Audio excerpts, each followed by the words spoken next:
안녕하세요. 임종환 선교사입니다. 함께 기도하심으로 오늘 강의를 시작하도록 하겠습니다. 전지전능하신 나의 아버지 하나님 감사합니다. 주께서 우리들에게 이 시간을 허락하시고 또 우리에게 하나님의 말씀을 묵상하게 해주신 은혜 감사드립니다.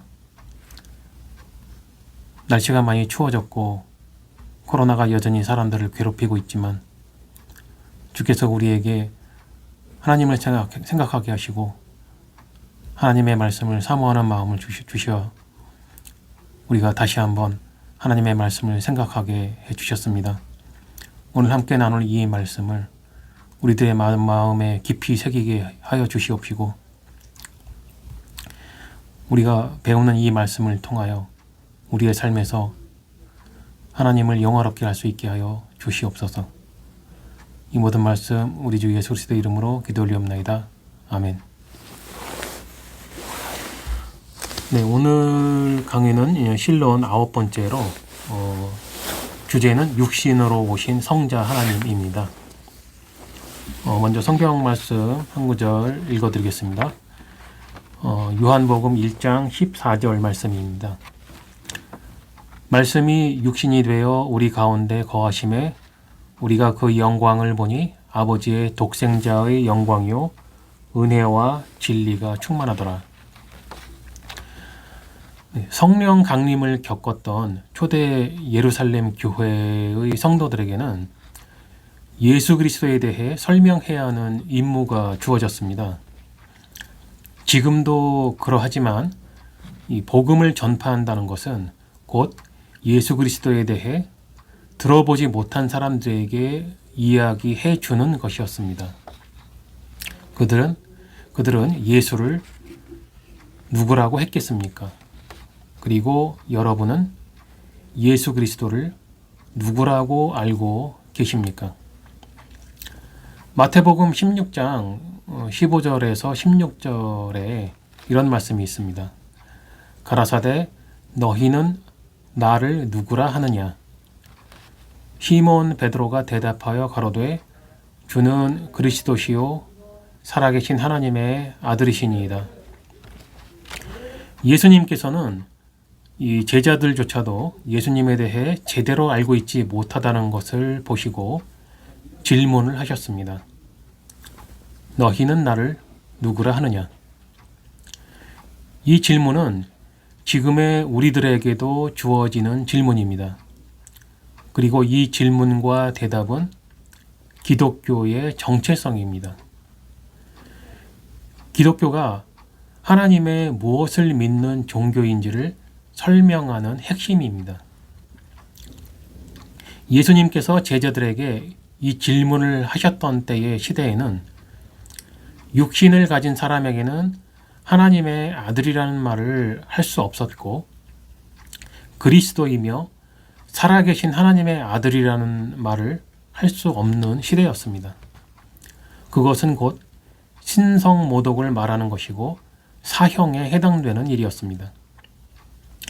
육신을 가진 사람 중에서는 모세와 같은 선지자가 나타날 수는 있겠지만 그렇다고 살아계신 하나님의 아들일 수는 없는 것이 유대인들의 보편적인 생각이었고 사실 또 그 생각이 틀린 생각은 아니었습니다. 왜냐하면 예수님만이 그러한 유일한 존재이시기 때문입니다. 참 하나님이시며 참 사람이시죠. 하나님께서 창조하신 온 우주 중에서 참 하나님이시면서 참 사람일 수 있는 존재는 오직 하나님 자신뿐입니다. 그 어떤 존재물도 그렇게 있지는 못합니다. 즉, 영원하신 성자 하나님께서는 아버지 하나님의 뜻에 따라 스스로 그렇게 존재하신 것입니다. 나를 구원하시기 위해 영원 전부터 세우신 하나님의 작정하심입니다. 초대교회의 사도들과 성도들은 이 사실을 사람들에게 설명해야 했습니다. 예수님은 창조주 하나님이시다. 그런데 이 설명은 목숨을 내놓고 해야 하는 설명이었습니다. 왜냐하면 그렇게 설명하면 아버지 하나님이 분명히 존재하시는데 예수님이 아들 하나님이라고 설명하면 하나님이 하나가 아닌 둘이라는 것으로 들리기 때문입니다. 게다가 성령까지 하나님으로 설명을 해야 하는데 그렇게 되면 하나님이 하나도 아니고 둘, 셋이 된다는 말로 들리게 되며 이것이 곧 신성모독의 죄로 정죄를 당하고 이 군중들에게 돌에 맞아 죽게 될 것이기 때문입니다. 그들은 이것을 설명할 때에 분명히 하나님은 한 분이라고 설명해야 했고 아버지 하나님께서 존재하시고 성자 하나님께서 존재하시며 성령 하나님께서 존재하신다고 설명해야 했습니다. 그리고 이 사실을 믿는다고 고백하는 사람들에게 성부와 성자와 성령의 이름으로 세례를 주었습니다. 마태복음 28장 19절에서 20절까지에 이런 기록이 있죠. 그러므로 너희는 가서 모든 족속으로 제자를 삼아 아버지와 아들과 성령의 이름으로 세례를 주고 내가 너희에게 분부한 모든 것을 가르쳐 지키게 하라. 볼지어다 내가 세상 끝날까지 너희와 항상 함께 있으리라 하시니라. 그 당시에는 이것을 한마디로 설명할 수 있는 삼위일체라는 단어가 없었습니다. 그렇기도 한 것은 처음 겪는 일이었고 처음 생긴 일이었기 때문에 생각도 못 해본 것이기 때문입니다. 그러므로 삼위일체의 교리를 알 수 있는 길은 예수님을 누구로 알고 있느냐 하는 질문에 올바른 대답을 하는 것입니다. 사도 요한은 헬라어를 사용하는 사람들에게 이것을 설명하고자 로고스라는 단어를 사용하였습니다. 요한복음 1장 1절 태초에 말씀이 계시니라 이 말씀이 하나님과 함께 계셨으니 이 말씀은 곧 하나님이시니라. 요한복음 1장 1절에서 한국어로는 이 말씀으로 번역되어 있는 이 로고스는 많은 뜻으로 번역될 수 있는 단어입니다. 한국어로는 단순히 말씀으로 번역되어 있지만 헬라어 문화권에 있었던 그 당시의 사람들에게는 단순히 말씀으로 뜻이 전달된 것이 아닙니다. 기원전 5세기쯤에 그리스인들은 세상 모든 존재물의 근거가 되는 것은 무엇일까 하는 질문을 시작으로 철학을 하기 시작했습니다.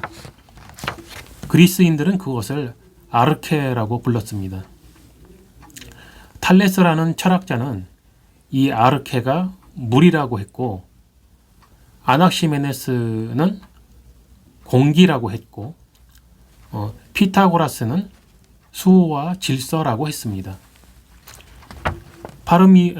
파르메니데스는 존재라고 했으며 헤라클레이토스는 로고스라고 했습니다. 그러므로 로고스의 철학적 의미의 해석은 세상 모든 존재물의 근거인 것입니다. 사도 요한은 이 로고스라는 단어의 정확한 의미와 뜻을 알고 있었고 그 당시 헬라 문화권에 있었던 사람들도 알고 있었기 때문에 이 단어를 사용함으로써 예수님이 누구이신지를 헬라어로 설명했던 것입니다. 이 의미로 요한복음 1장 1절을 다시 번역해 보겠습니다. 태초에 세상 모든 존재물의 근거가 되는 존재가 계시니라. 이 세상 모든 존재물의 근거가 되는 존재가 하나님과 함께 계셨으니 이 세상 모든 존재물의 근거가 되는 존재는 곧 하나님이시니라. 그리고 이러한 의미와 뜻으로 요한복음 1장 14절을 다시 번역해 보겠습니다. 세상 모든 존재물의 근거가 되는 존재가 육신이 되어 우리 가운데 거하심에 우리가 그 영광을 보니 아버지의 독생자의 영광이요 은혜와 진리가 충만하더라.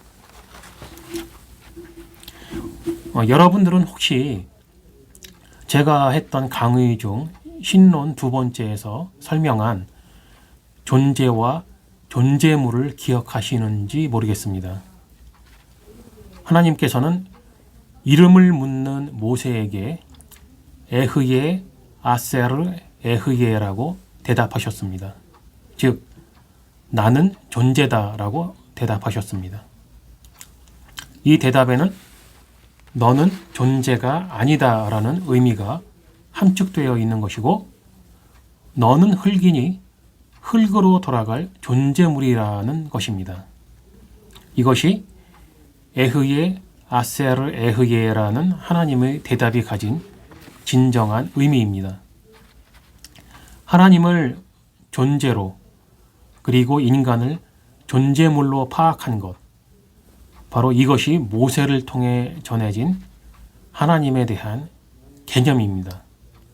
그러므로 사도 요한이 설명한 로고스라는 이 한 단어에는 예수 그리스도께서는 창조주 하나님이신 그 존재이시다라는 뜻이 포함되어 있는 것입니다.